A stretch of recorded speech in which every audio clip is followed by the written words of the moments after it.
This is Peter Kovach, reimagining with the WCA a Renaissance of Humanity.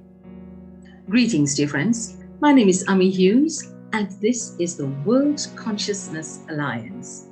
This is the platform where we get to speak to those amazing people, those game changers who, with their special gifts, their talents, they use their special skills and talents for the betterment of humanity, for the betterment of this world. Today, our guest, who as a young boy, as young as 7 years old, he was already standing up for justice and equal rights for all.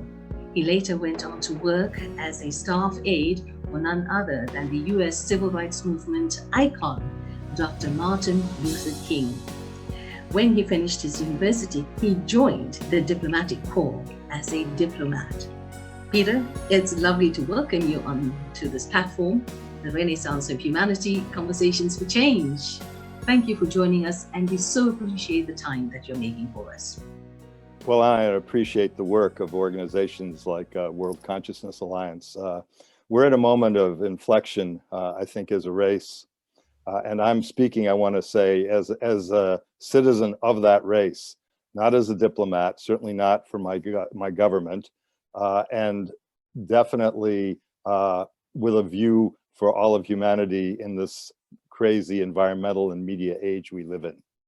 Let's roll back the years for you. When you were about 7 years old, you were already standing up, as I said in our intro, standing up for human rights. So how did that come about? Where did the sense of justice within you, this higher awareness begin? It began with my parents, who had very high values. They immigrated from Europe in the late 30s because of a mixed Jewish Christian background. They obviously were fleeing the Nazis, and they came in that strange period between the two world wars.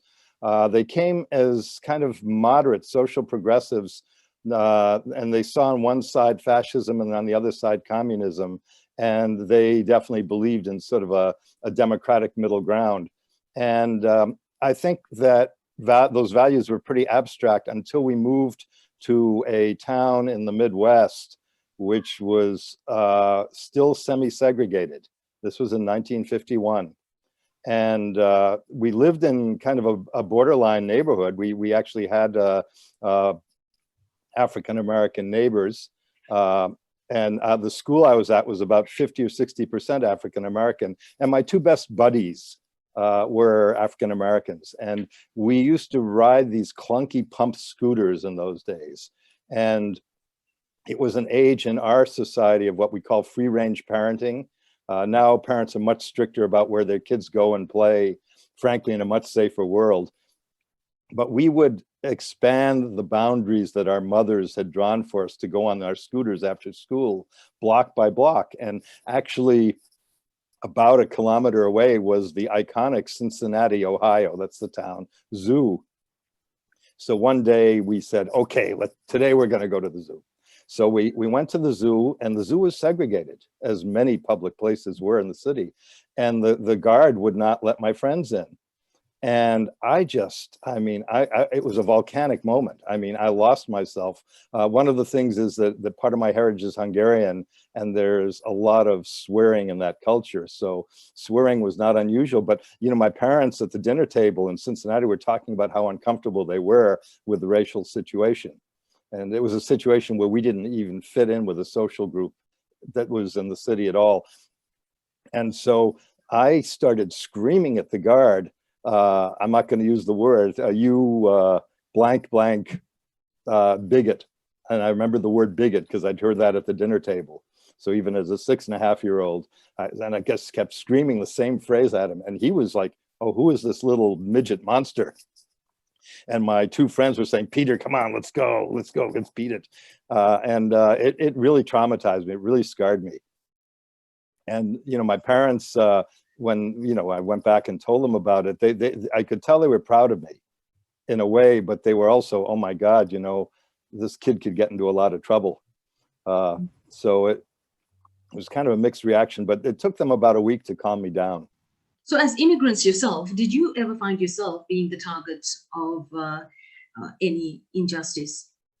No, I have to say not. I mean, I grew up in New England, which is not only a relatively progressive part of the country, but one that has a very rich immigrant heritage. I mean, at the time right before we moved to Cincinnati, I lived in a neighborhood that was absolutely a mosaic of kind of white minorities.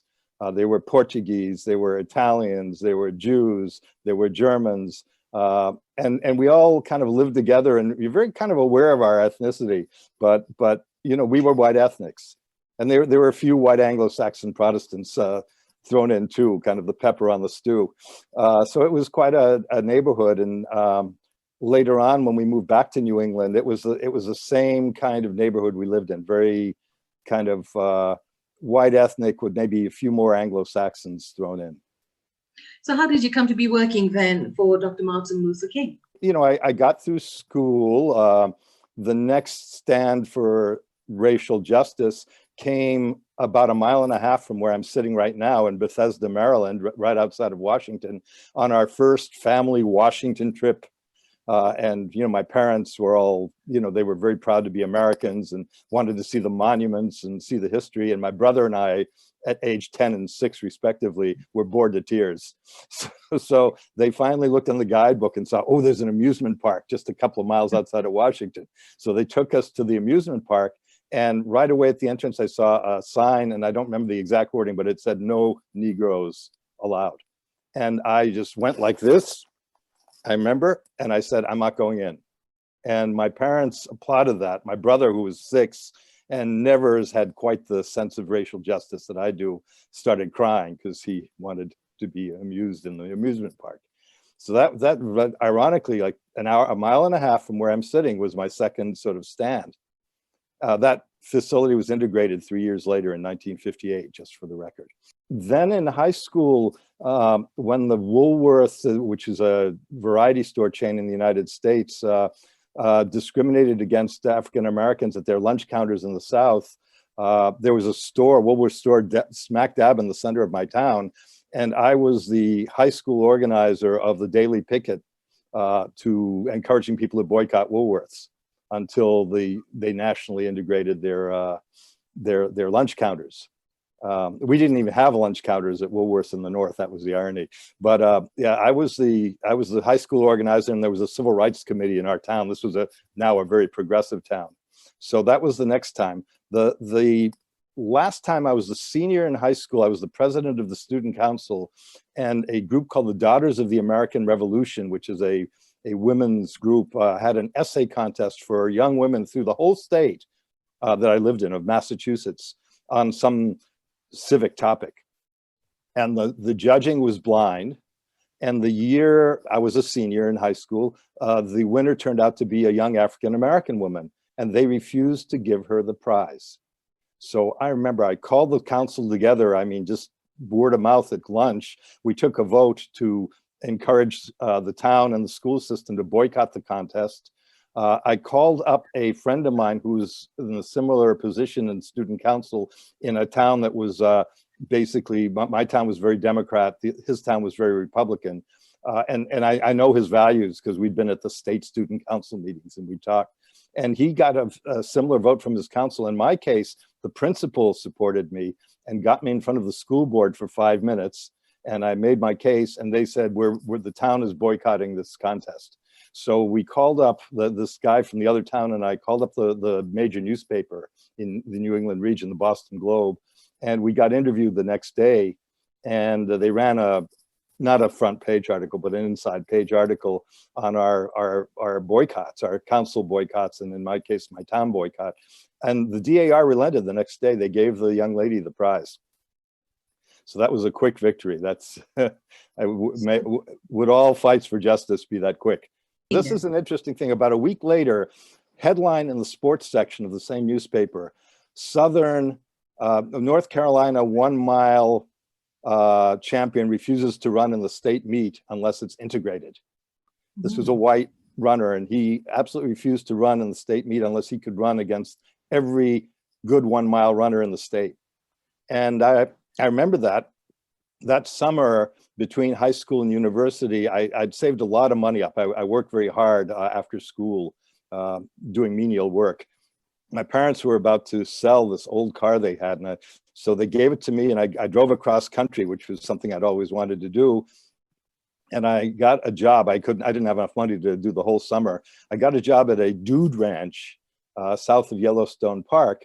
And right away, I mean, all the kids there were local Western kids who'd never been more than 200 miles from home. But there was one guy who I really bonded with quickly. And about the third night, we were talking about our values. And guess what? He was the 1 miler from North Carolina.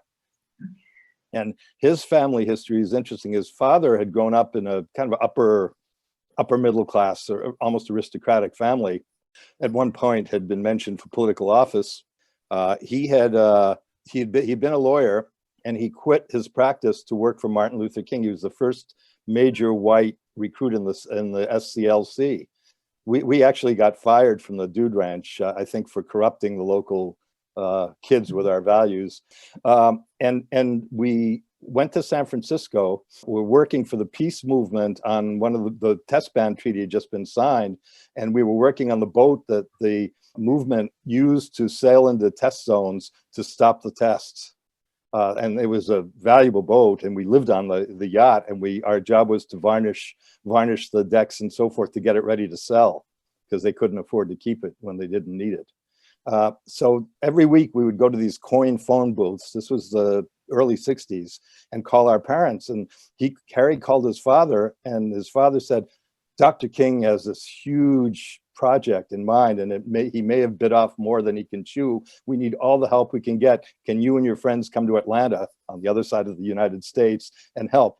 And we just jumped at the chance. So we got in the car, nursed that old clunky car, which is falling apart across in 3.5 days, and worked in the weeks following prior to the March on Washington. That was the big project for Dr. King. I mean, it was menial work. It was the kind of work like stapling posters and licking envelopes that I'd done with my parents, who were political activists when I was 6 years old in the political campaign of Adlai Stevenson.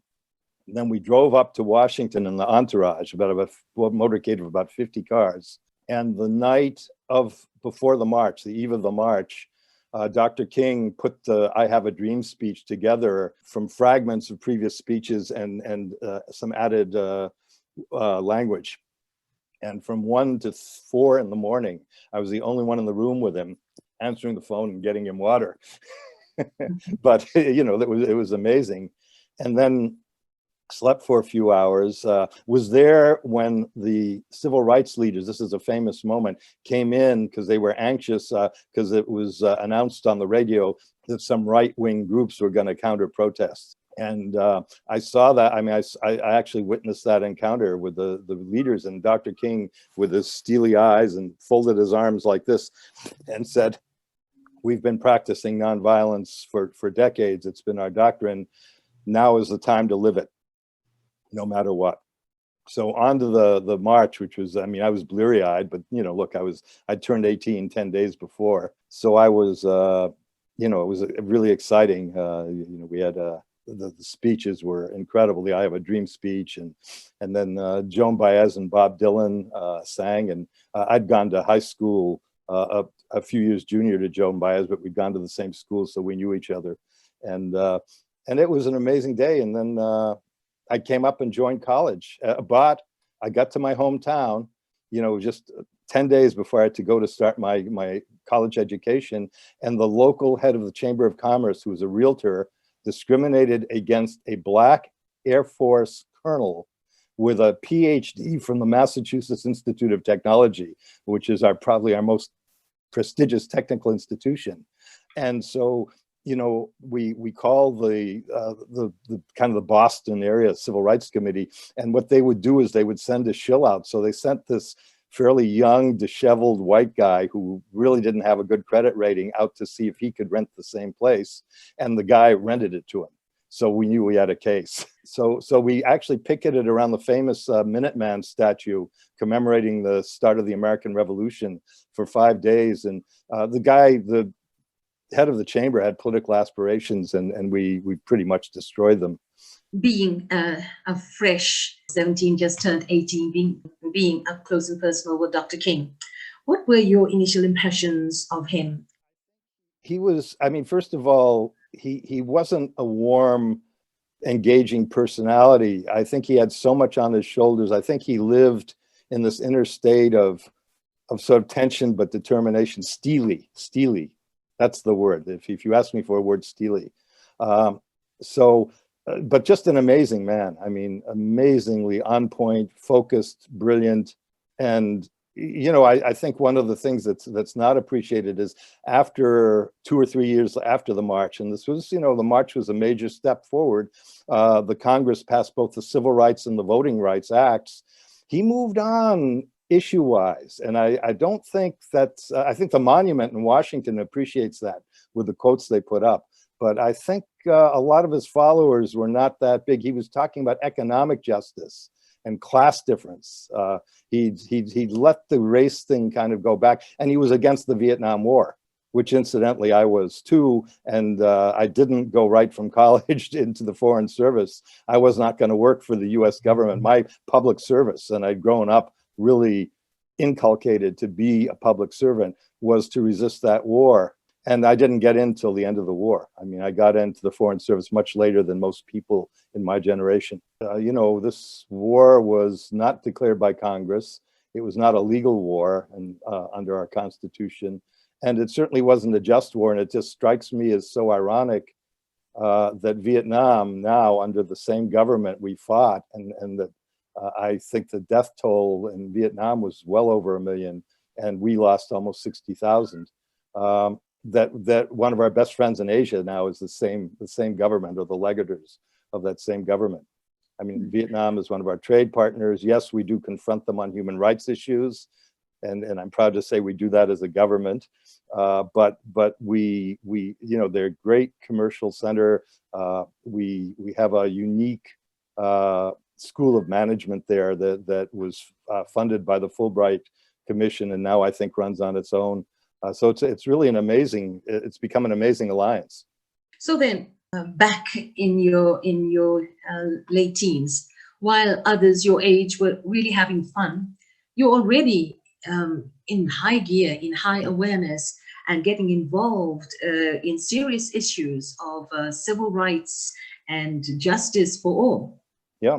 That was it. It was kind of my nature, and you know, frankly, the university I went to, which was an excellent university, probably took me because of my activism, because my aptitude tests were very high. But frankly, with school, I've always been kind of an in and out kind of guy. We now have this thing, at least in America, and I think elsewhere, where students ask for a gap year. Oh, I've been studying since I was 3 years old. I want to do something else for a year and then come back. Well, I thrive on the gap year, and I never stop studying. So I had a kind of an off and on record with school, but I got into this great university. And it's ironic that the last time I saw Dr. King live, he came to my university to speak for a couple of days. The Freedom Rides had been organized out of the religion department. I was a religion major, world religions, of my university and another university in the north. And he came back because the minister that had sponsored that asked him to come and give the talks. And the university had a VIP guest house, but it was absolutely full because they had a conference in a scientific field going on. So my fraternity, which was a very progressive countercultural fraternity, had a beautiful guest suite. And I said to Reverend McGuire, I remember his name, I said, Reverend McGuire, we would be honored to have Dr. King stay with us. And he did. How did Dr. King influence you in your choices in life, in your choice? Did he have an influence also in your career?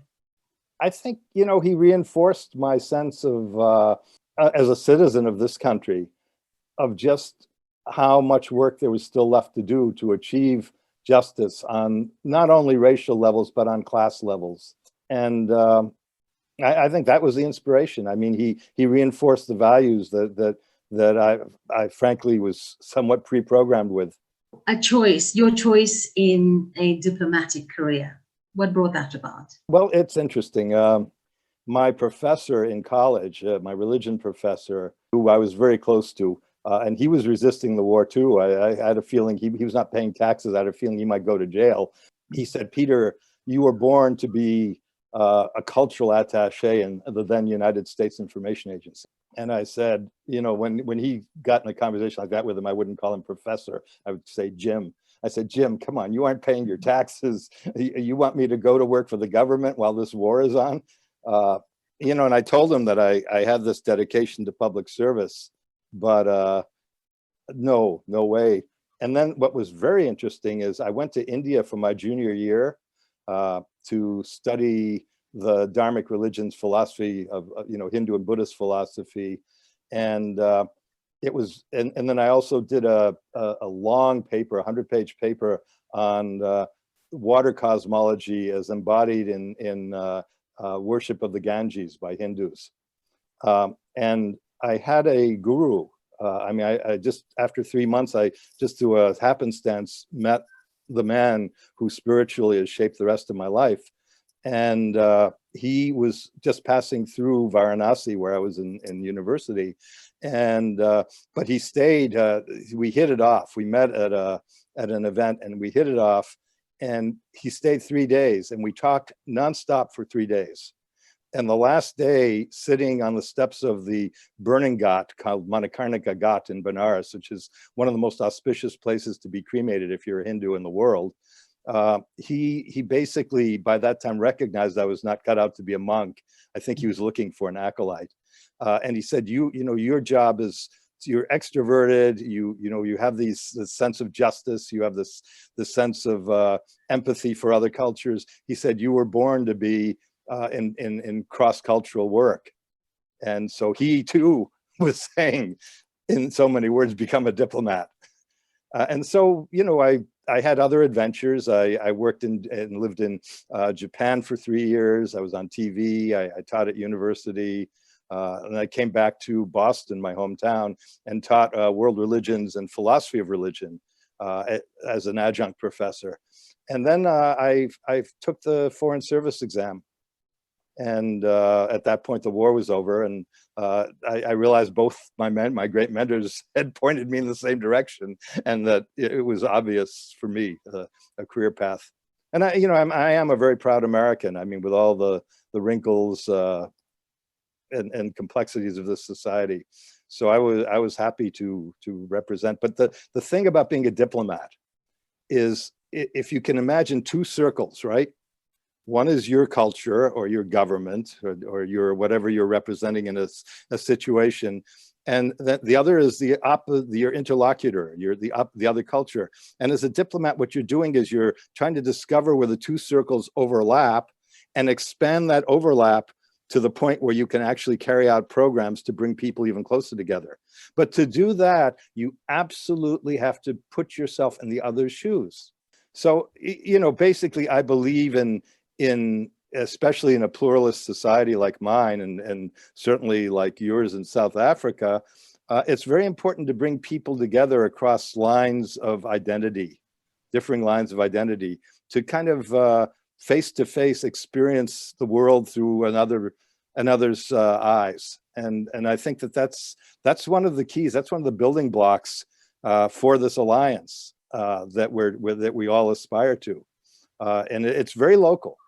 And it's very important that it be local at this moment, because the mass media has become such a confusing and distorted series of echo chambers that don't resonate with each other.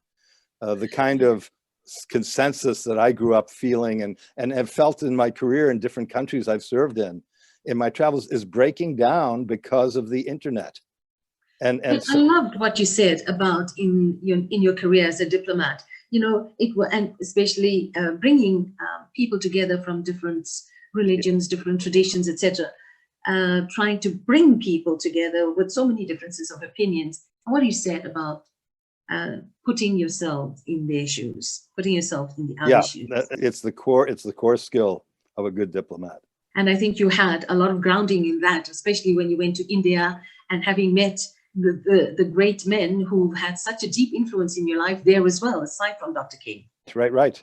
and having had good mentors and professors. But it's also my crazy family. Is the heritage is mixed religiously and ethnically. My parents were immigrants, but they weren't from the same country. My mother was Hungarian and my father was Austrian. Now, they may have been an empire 100 years ago, but they're very distinctly different cultures, let me tell you. That's really wonderful, having been blessed with such beautiful parents who were progressive in their thinking and very inclusive in their outlook in life as well. So you were placed in so many different countries in your career. So what were some of the highlights in your careers in these various countries that you worked in? I mean, India, when I was a student, one of the things when I was doing my interviews of pilgrims at various Ganges, tirthas, or holy places, one of the things I carried in my little backpack was a Frisbee. I called the Frisbee, this is ironic, again, I'm 20 years old, I'm against the war. I called the Frisbee, I named it Mr. Ambassador.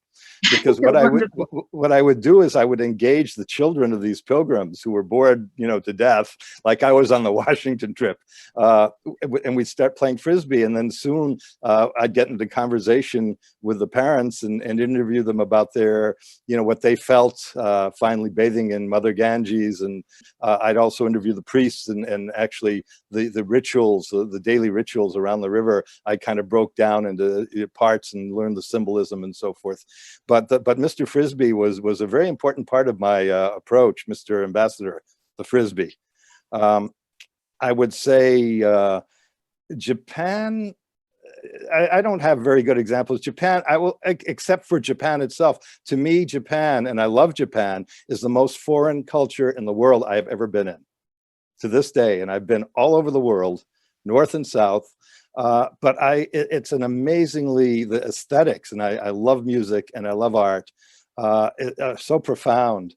And luckily at my university, we'd had a pioneer world music program, and the founder of world music studies in Japan was on a sabbatical and taught there for a year. So when I got back to Japan, and I studied with him, I immediately contacted him. He got me going with the shakuhachi, which is the kind of the Zen flute.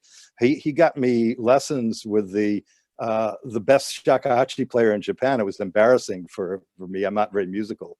I love music, but I'm not musical. And I was able to study with him for 2.5 years. And then I got into other performances of imperial gagaku, which is kind of an orchestra that no one, you can't just buy a ticket and go to the concert. You've got to be invited. So it was amazing.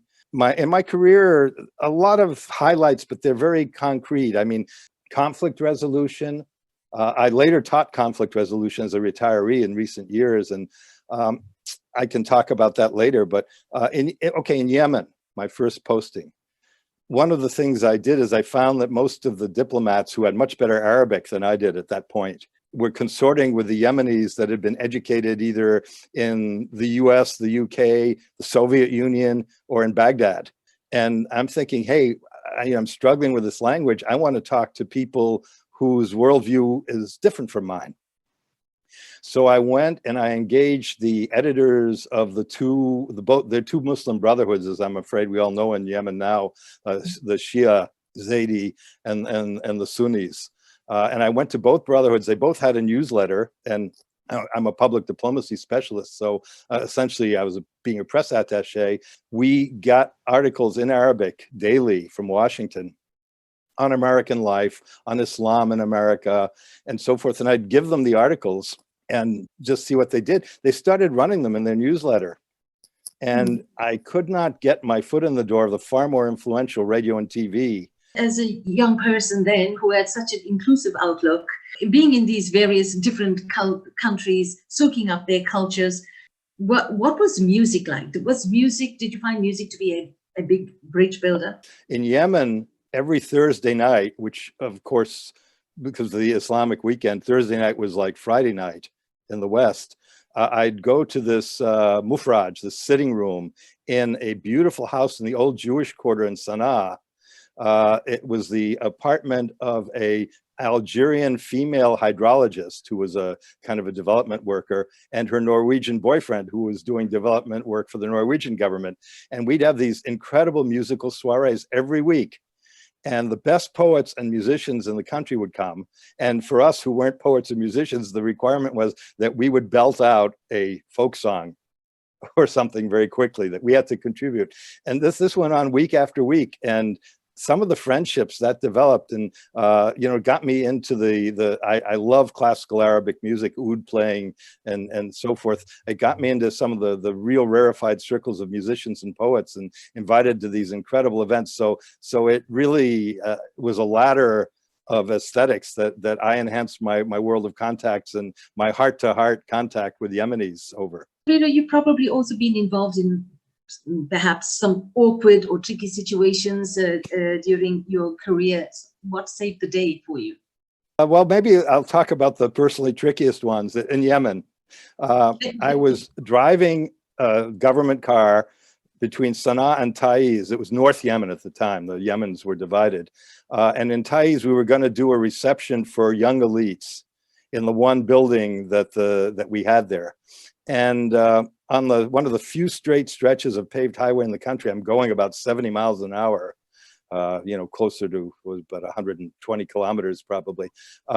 And on the other side, there is a young man with a futa, a lungi, a t-shirt, and he has an AK-47. But Yemen was the most heavily armed country in the world, so you don't look twice if someone has a machine gun. And then just as I drove by, he started waving his arms like this, with one with the gun in his hand. And I'm thinking, he looks like he's hitchhiking north. Hitchhiking is very popular there.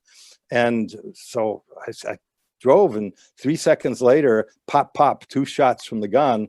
One went through my side view mirror, which was maybe this far from my spine, maybe a meter from my spine. If it had been three meters off, I'd be dead. And the other one pinged through the rear tire well. It was an SUV, and went through the seat and into my, my rear. And I pulled over, and my 2 colleagues were absolutely, one said, hit the gas, hit the gas. I said, no. I said, he's got a gun. It was absolutely an open plain. There's no place for me to go and dodge this. And I can't do wavering maneuvers. He wants us to stop. He only fired 2 shots. It was a machine gun. He could have just sprayed us. I'm gonna back up. And then the other guy who had been in a traumatic situation somewhat like that in Lebanon during the Civil War, he wasn't a diplomat, he was a professor, practically had a nervous breakdown. And I said, and by the way, I've been hit. Then I reached down, in my throbbing rear end, pulled the bullet out. It wasn't in very deep, it was in maybe a half an inch, and held it up. I said, Exhibit A. So we backed up, and the scene at the backup was incredible. Obviously, the car behind us was following us because it had Yemenis in it that were students at our language school, but they were obviously watchers. And they were following us. We were 150 miles from the capital. And they were screaming at the guy that had shot me, the Arabic, which my Arabic was pretty good. They were saying, "You young tribal jackass, you've just shot an American diplomat." And the shooter was in tears. I don't know, I told to my colleagues, you deal with these guys who were following us. I want to talk to the shooter because I've got to explain 2 holes in a government vehicle and 1 hole in me. So I took the Asian style, I took the guy by the hand. I said, come on, brother, you and I, let's take a walk. So we took a walk. There was kind of a rocky ledge about 100 feet away. We sat there, me in some pain, as you can imagine. And I said, hey, are you literate? No. Do you know what a diplomatic license plate looks like? No. And he said, look, I'm just a tribal kid on loan to the army. And then I said, well, why did you shoot? And he said, well, I wanted to stop traffic in the middle of nowhere. And I said, well, usually when there's a checkpoint, there's a barrel and a stave, and the soldier has a radio or a wristwatch. He said, you don't have a wristwatch? How did you know? And what the explanation turned out to be that the president was at an army camp 3 kilometers down the road, and the young tribal decided, well, his motorcade is going to come out and head north to Sana'a, and I'm going to stop traffic until the motorcade comes by. With no watch, no nothing. And he said, well, we I'm a country boy. I can tell time by the sun. Which made a certain amount of sense, frankly. And I said, don't worry. I said, if you're telling me the truth, there'll be no problem, because I know that the watchers had taken his name, and we're kind of out to get him. So, and then basically my poor guy that had been in a car where the driver had been shot in Lebanon and was traumatized. He was saying, get to a hospital, and I said, wait a second, no, it's bleeding, it hurts, but I'm gonna drive past the army camp, which is what the security people that were following us said to do, get beyond the camp, because the story was true. I mean, the president was there. And I said, I have a great first aid kit. This is a government car. I put iodine in the wound, which I knew would hurt like a rocket ship. And then just stuffed it with gauze and taped it, and then on we went. We had our reception and had a real interesting cultural adventure the next day. There's a matriarchal tribal area right near Taiz, the city where we were going to, where the women literally, as we say in American English, wear the pants, and the men sit on the porch and take care of the kids. And we wanted to see that, and it was amazing. The women were in the fields, and the women were, riding the donkeys and working the plows, and the men were sitting on porches with kids. It's kind of a Somali and East African infusion of a subculture. And then we drove home, and that was it. But I was the one that got shot. I was the one who had the government car with the 2 holes. I was cool about it. The kid never got in trouble. I made sure, and then I talked to our military attaché in the embassy, and I said, hey, this kid was just doing his job in this crazy way. But what's more of concern is that, I was followed by clear government watchers 150 miles from Sana'a, when all I was doing is going down to throw a reception for some young elites. We are divided by so many things: race, culture, religion, and also in between as well.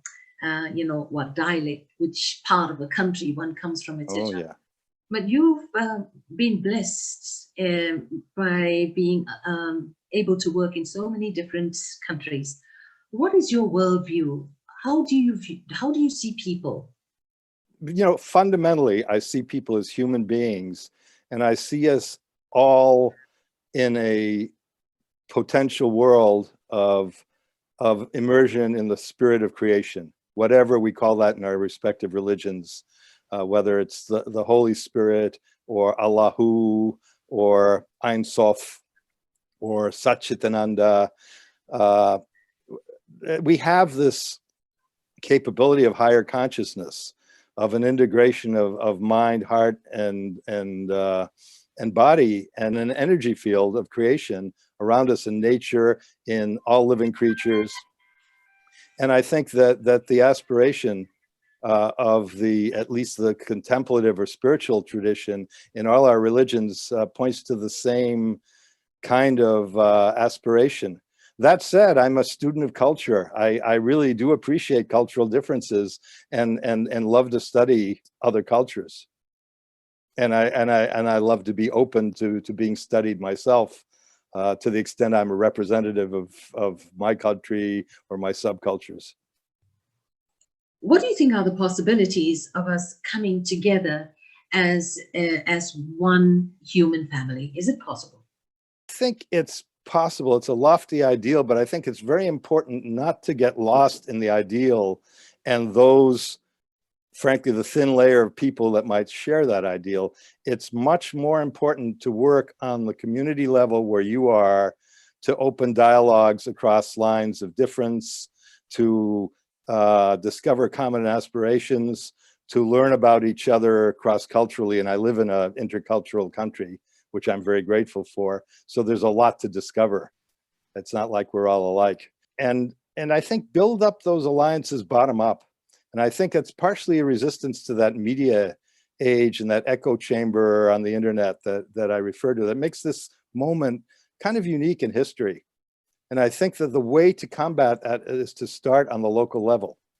And I know the World Consciousness Alliance has affiliates in a number of places, and vehicles like the Alliance are ideal to begin to spawn local dialogues. And those dialogues don't have to be abstract. They can be around addressing commonly recognized social problems.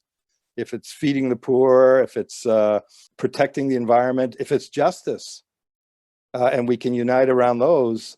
So I think it starts locally. It absolutely starts locally, and it starts face to face. And then on that basis, you broaden the dialogue, you broaden the movement, and you create a base of people who may not be alike or think alike, but who have the greater human aspiration. One really has to be, have that empathy, that kindness, and that understanding, and that compassion. Okay, do you find that these are some of the qualities that you had to have as an ambassador, which perhaps made your work and your mission in these various countries that much more, if I can use the term, easy? Yeah, empathy is an absolutely essential quality for diplomacy. And even though I was never an ambassador, I think it's true of anyone from the most junior diplomat to the ambassador, or to anyone that comes over as a academic exchange person. You absolutely have to have that empathy. You have to be able to put yourself in the other's shoes and invite the other to put themselves in your shoes. It's a two-way street. Okay, let's look at something that we are confronted with today, and that's COVID-19, right? What has this given you pause for thought at all? And what are you taking away from this pandemic? You know, it's funny. My parents were 6 years old when the Spanish flu epidemic hit. You know, they never talked much about it. My mother was homeschooled as a result, which I think had some very deleterious effects on her personality. You know, I think it's important to understand that science has progressed and that the precautions we're urged to take are based on science. On the other hand, I see people, including some friends who I'd like to be seeing outdoors and with masks on, who just get hysterical at the prospect. They're so up and on guard about it. I think somewhere there's, as the Buddha said, the middle way. And I think it's finding that middle way. To me, it's been a period of intense spiritual study. I'm working to put international exchanges together. I still do some interfaith work, a lot of it on Zoom. But I get out every day. I get out in nature on my bike or on walking paths, and I'm blessed to live, close to Washington, D.C., but in a beautiful area of paths and parks. So I've sustained. It is a challenge, and I just I don't know what the greater. I mean, again. What I'm saying is that we need to get together, starting bottom up on a community level, to deal with this historical moment. We probably are in the same position with COVID. And one of the things in our society, which is based on a federalist system, is that there are levels of government. So you're getting some contradictory prescription. I think it's very important for individuals to work out what's going on. I hope to listen to the science to some extent, because I've got some friends that don't, that are absolutely, kind of libertarians. It's all nonsense. It's all, government nonsense. None of it's proven. And a lot of these friends are younger ones, including my son and his friends, who feel like even if I get COVID, I'm not going to die because I'm young and strong. I think that it's always important to have an inner retreat, a kind of a world of spirit or of mind that you want to explore. And when there is a crisis like this, where in a way the social order breaks down, and in this case it's the viral order, I guess, that's breaking down, that you have the resources to deal with it on one hand, but on the other hand, to have a kind of a, understand that science has advanced a great deal since 1918, when the flu hit on the tail end of a world war, and to kind of come together. And I think community by community, I live on the borderline of two jurisdictions, one state and the city of Washington, D.C., and 5 miles as the crow flies away is Virginia, another state. And all three of not only our states, but then the counties close by, the county I live in Maryland and the counties in Virginia all have different regimes slightly. There may be where the science needs to become a little closer to the common religion than it has been, to be honest. When we speak of this world, its differences and distinctions, so many that divide us. For example, we spoke so much about culture and about religion, and then also there's the socio-economic level. What then do you think is most needed at this time to rise from what we find ourselves in? Rationality and empathy, to be honest. I think rationality to understand that science does have some lessons and that we have advanced since 1918, and frankly, empathy, just understanding herd immunity being a scientific goal, and the herd are all of us in our individual and increasingly wide social circles that we inhabit, and we just got to find that balance. Frankly, I buy conflict theory to an extent. I mean, I taught it for a year or two, and that is that conflict is ultimately grounded on insecurity, physical insecurity, economic insecurity, sort of insecurity in the social order, and that you have to address those features. But I also feel that in human history, religion, and I'm talking about religion rather than spirituality here, has been weaponized to kind of accentuate differences at times of insecurity, of physical insecurity. So that, I don't think that interfaith kind of dialogues are the cure-all, but I think that in many communities, that faith identity equation is one that needs to be addressed. And thank God, in the last 40 or 50 years, we as human beings have developed an amazing array of tools to work across lines of religion and find out what we have in common there. But at the same time, not to forget that insecurity is ultimately physical insecurity. Fear for our livelihood, fear for our physical safety, fear for the roof over our heads, fear for not having a next meal. Yes, basically it comes down to providing those human basic needs. Exactly. Yeah, it does. And if religion and excessive religion-based identity is an impediment, it needs to be addressed.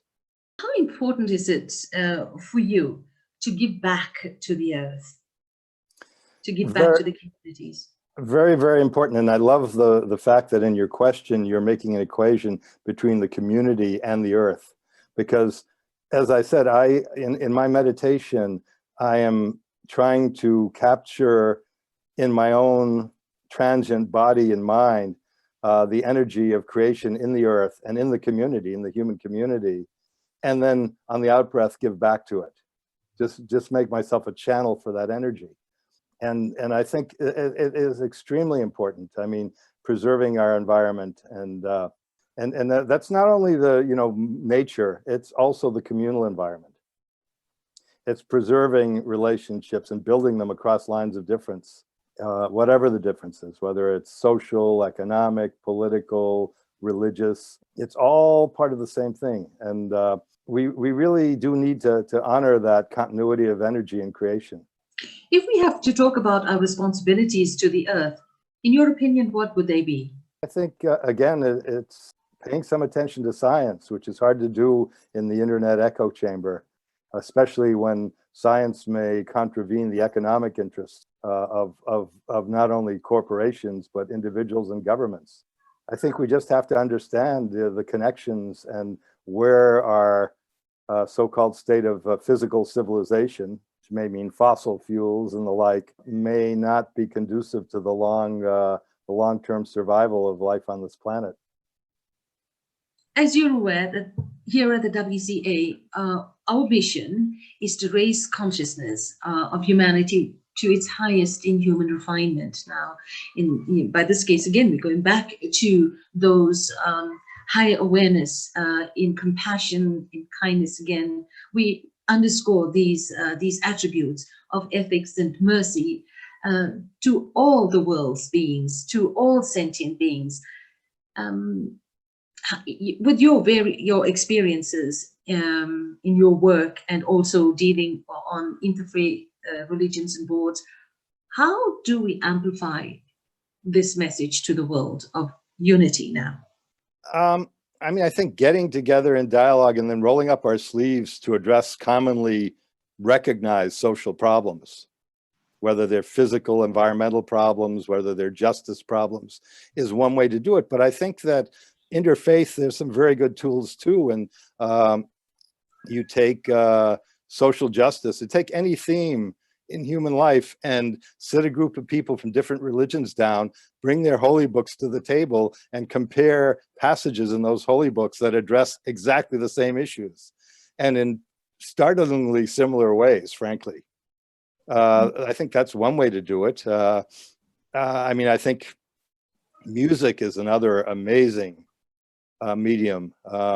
One of the things I'm proudest of is I think that when I was in Morocco serving as a press attaché, it's a very mundane role, the super cultural czar, if you will, of Morocco, was the late Prince Moulay Ahmed Alaoui, and he was the publisher of the two major French dailies. So he was a contact of mine, and we hit it off personally. We really liked to talk. And so one night he called me because there was a dilemma that's irrelevant to this conversation. And after we'd solved that dilemma, we started talking, and he said, well, Morocco is a very interesting country. It likes to brand itself as a bridge between Europe, the Arab world, North African Berber world, and sub-Saharan Africa. And he said, well, I'm kind of out of ideas. We want to strengthen that brand. And I said, at a career retreat like 20 years before, when I was in graduate school, they asked us to come up with a signature project, like on a half an hour's notice. And I came up with a World Festival of Sacred Music. And I put it in Nepal, which is a country that's racially and religiously divided. And it's in a sandwich between India and China. And I thought, well, what a way, and they were trying to brand themselves as the Switzerland of Asia. And I said, how about doing a festival of world sacred music in Nepal? And he loved the idea. And 4 years later, I was gone. Morocco instituted the World Festival of Sacred Music. And one of the things I was so pleased to see, I told him in that conversation, don't make it just the Abrahamic religions. I said, use music from sub-Saharan Africa, from Shinto priests in Japan, from Confucian temples in China, from Native American incredibly rich music ritual, and they did. And I found that music festivals are very persuasive. Now, okay, years later, I'm the so-called diplomat in residence at UCLA, University of California at Los Angeles. And the Dalai Lama, of all people, had kind of issued what I call an encyclical, kind of humorously, about 6 years before, saying that this World Festival in Morocco is wonderful, but every major area, urban area of diversity in the world should have its own local version. And Los Angeles, being incredibly spread out and diverse population, aspired to it. And the World Music Department at UCLA was the epicenter of the planning. And I was, with my interest in world music, I was friendly with that department. And so I got to be pretty involved with the planning. And I think the one thing that I suggested that made a difference was, I said, look generically at the type of sacred music that the communities put forward. Put the ones that are kind of similarly alike on the same stage, so that the people across those lines of difference can see how similar what they do is. So I think most persuasively, we put Pentecostal Christians, Hasidic Jews, and Sufis and Native Americans together. And it was all music and movement to the point where you begin to shed ego, and you invite in through sound, which, as our Hindu brothers and sisters insist, is the gateway to heaven. I truly believe that in my experience. Through sound, you invite the Satchitananda, the Holy Spirit, the Ein Sof, the Allahu, and people saw that. That was very persuasive. And then higher classical forms like classical Western church music and bhajan, or higher, more classicized bhajan from India, or kirtan from Pakistan, were together on a stage. It made a lot of sense, and people connected. It is said that music is the beautiful language of the heart, is it not? Mm-hmm. Sound is, I have found that true. Even before I went to India and heard that Hindu, kind of truism, I felt that sound is the highest sense. I grew up in a family that was, my mother and my brother were very musical. We grew up around classical music. In Yemen, ironically, not only did was in the circle that I described earlier, of Yemeni poets and musicians and Western, among the Western community, diplomats included in the development community. But I also went to a almost weekly session where we would listen. It was all Western. It was pretty much in the American embassy. We listened to opera. Now, I hadn't been raised on opera or so much church music, but I really got into it. And so, I mean, ironically, I went to Yemen to kind of get immersed in this form of Western culture. But sound has always struck me as the core sense. It's the gateway. How do you see, moving on from music, how do you see a post-COVID world? Oh, I think, despite all my bad mouthing of the internet, frankly, I think that we're going to be in a world where there's far more telework.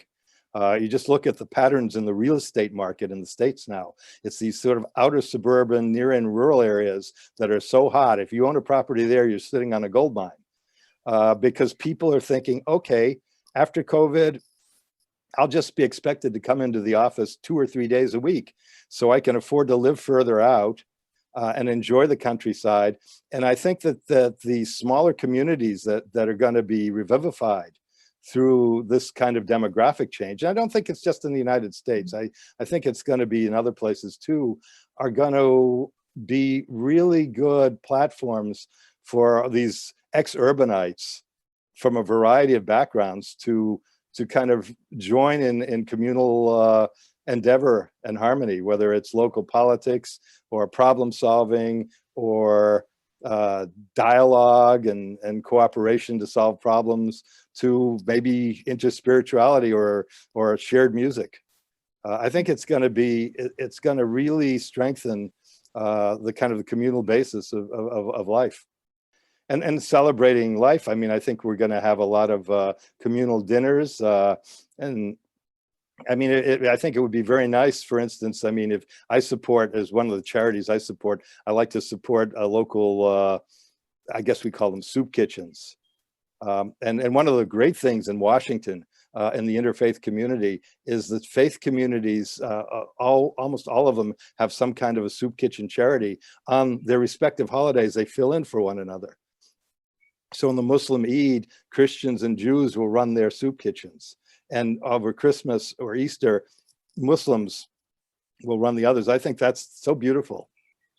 But I actually hope that these soup kitchens become communal fests where people that are providing the food break bread with the people that are eating it.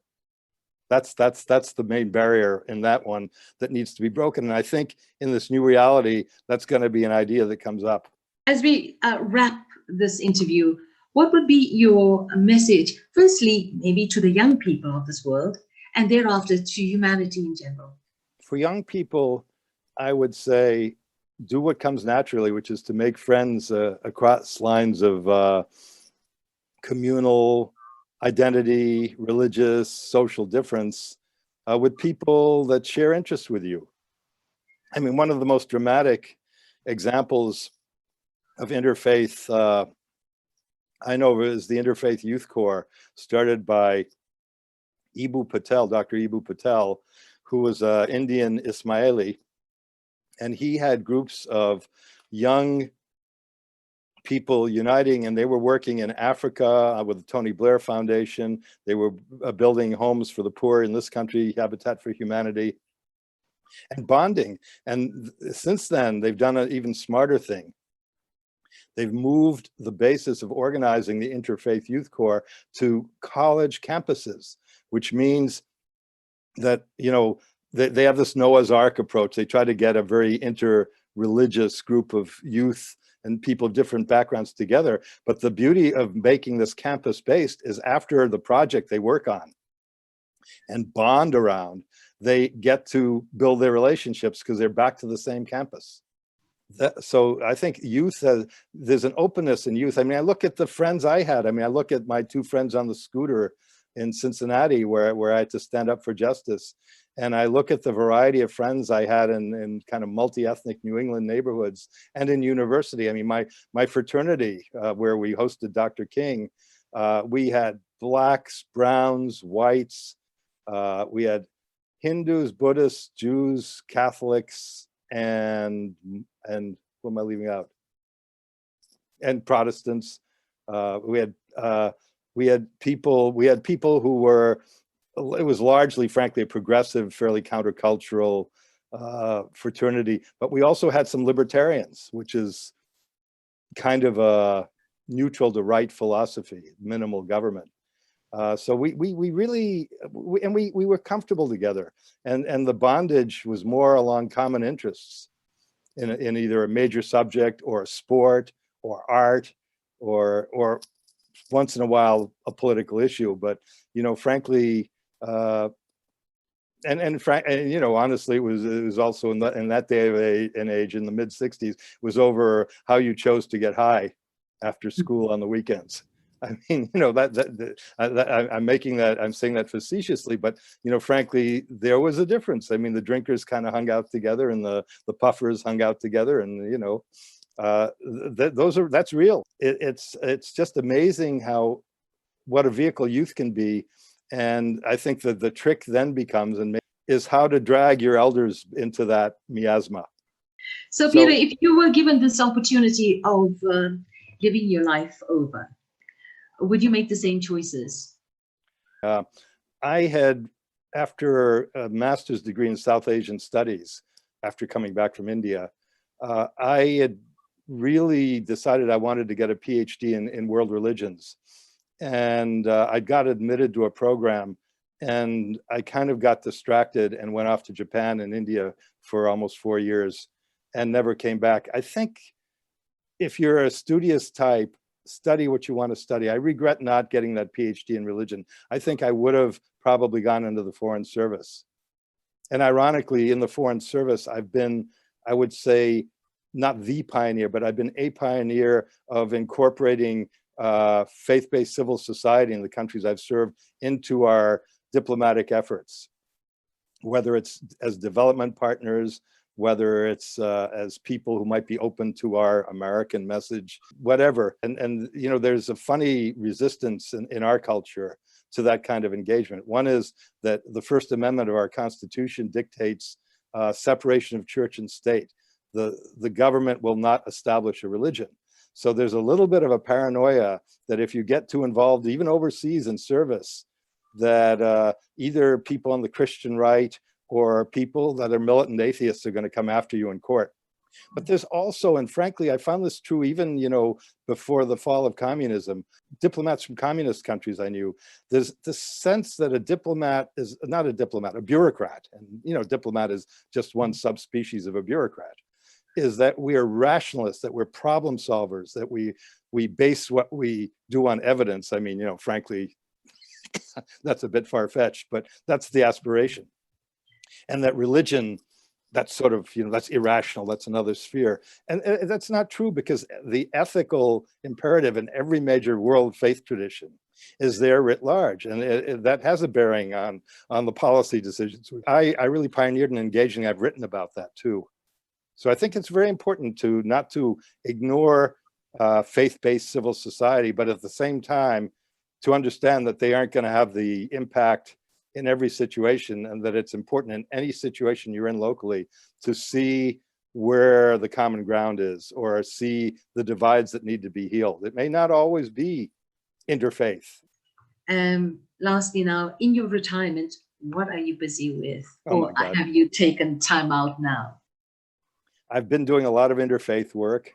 I've been doing some writing, and I've been for the State Department, but not as a full-fledged officer, as a retired annuitant or rehired annuitant.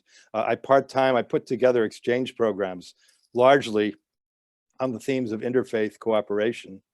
Yeah, I do that. I've filled in overseas, usually as a cultural attaché or a public affairs officer, which are my specialties. And I taught conflict resolution for a couple of years. I taught a course as a contractor for the Agency of International Development on, it was on basically using faith-based civil society as a vehicle for development, for development goals, economic development goals. I'd been very much inspired by a movement started under President Bush Jr., W. Bush, and continued by Obama to use faith leaders in certain Asian cultures where they're very persuasive as vehicles to promote change and development value. The place this was, I think, most persuasive was Bangladesh. It's maybe majority Muslim, but the Christian, Buddhist, and Hindu clergy are there and are empowered in their own aggregates or sanghas or whatever you want to call them. And we did a training for them there for years to kind of be the agents of development values and get people over their suspicions toward a new, more scientific way of doing things. And it was an amazingly persuasive exercise.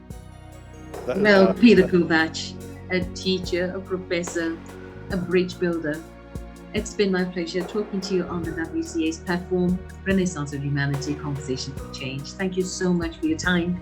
We truly appreciate it, and we wish you every success also in the projects that you are involved in now. And me to you too. It's a wonderful organization you represent, and the aspiration is great. And I plan to keep up with it and be a part of it. Very good. Blessings on you and your work. And I hope I can travel again to South Africa and we can meet in person. Or you come here. It would be wonderful. Thank you so much. Take care. Bye now.